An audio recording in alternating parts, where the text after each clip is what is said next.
ستاروں کے ذریعے مستقبل کا حال معلوم کرنا یہ باقاعدہ علم ہے، جس کو علم نجوم کہتے ہیں، یہ باقاعدہ علم ہے، اور اس میں رزلٹ بعض اوقات بالکل پرفیکٹ بھی آتے ہیں، بالکل سے مراد اکثر حصہ اس کا پرفیکٹ ہو جاتا ہے۔ جیسے نبی کریم صلی اللہ علیہ وسلم کو جب مبعوث فرمایا گیا تو بخاری کی پہلی دوسری حدیث میں ہی ہے کہ ہرقلہ جو عظیم روم تھا، روم کا بادشاہ تھا، یہ علم نجوم میں ماہر تھا، اور اس نے اس علم نجوم ستاروں کی چال سے معلوم کیا کہ اس نبی کا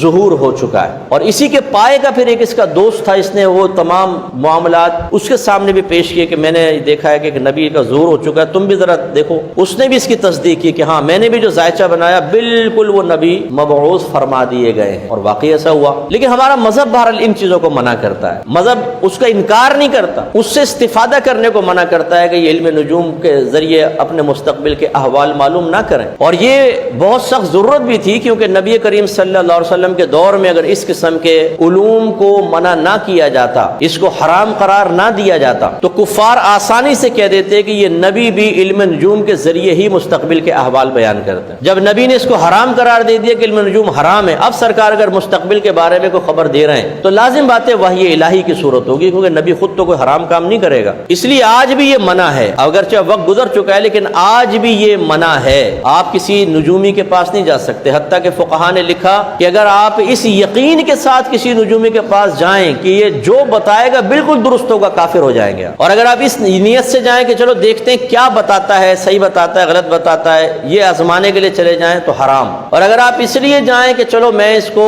تھوڑا شرمندہ کروں گا، کوئی غلط سلط کوشچن کر لیتا ہوں، الٹا سیدھا بتائے گا تو پھر میں شرمندہ کروں گا، فرمایا یہ بھی بالکل جائز نہیں ہے، کیونکہ ہو سکتا ہے کہ وہ صحیح بتا دے تو آپ تو گئے تو اسے شرمندہ کرنے، اور آپ کہیں گے باپ رے تو بالکل صحیح بات، حضرت مجھے بیعت کر لیں، لو جی وہ پیر بنا بیٹا۔ ہمارے ماموں اللہ تعالیٰ ان کو جنت الفردوس میں اعلیٰ مقام عطا فرمائے، وہ فوت ہو گئے، تو وہ اس میں شغف رکھتے تھے، تو وہ اپنے استاد کو ایک دفعہ گھر پہ لے کر آئے تھے، مجھے یاد ہے اس ٹائم ماحول میں نہیں تھے ہم لوگ، بہت چھوٹے چھوٹے تھے، تو انہوں نے آ کے گھر کے سب فردوں کے بارے میں بتایا، تمہارے ساتھ یہ ہوگا، تمہارے ساتھ یہ، وہ جو حساب کتاب ہے ان کا وہ کیا، تو آپ یقین کریں جو میرے بارے میں اس نے بتایا وہ بعین ہی ویسے ہی پورا ہوا ہے جیسے کہ اس نے بتایا تھا۔ اب وہ نہیں بتاؤں گا کہ کیا کیا بتایا تھا، لیکن اس کا مطلب یہ نہیں ہے کہ اگر اس نے ایسا بتایا تو میرا ایمان اتنا کمزور ہے کہ میں فوراً پھسل جاؤں اور میں پھر کسی کے نو، وہ ٹھیک ہے وہ بچپن تھا، ہمیں تو پتہ ہی نہیں تھا اس وقت نا، ہمارے گھر میں کوئی ایسا مذہبی ماحول تھا، لیکن اللہ کا بڑا کرم ہے کہ جب سے شعور حاصل ہوا اس کے بعد سے نہیں۔ تو کوئی نجومی بھائی یا بہن ہماری بات سن رہا ہو، یہ پامسٹ وغیرہ ہوتے ہیں، لکیروں سے بتاتے ہیں تمہارے ہاتھ میں دوسری شادی ہے، لڑکے نا یوں دیکھیں گے ادھر ایک لائن ہے تو ایک شادی ہوگی، دو لائن ہے کہتے ہیں دو شادی ہوگی، اور ساری زندگی ایک بھی نہیں ہوتی، بعض اوقات اس کی لنڈورے گزرتا رہتا ہے بیچارہ،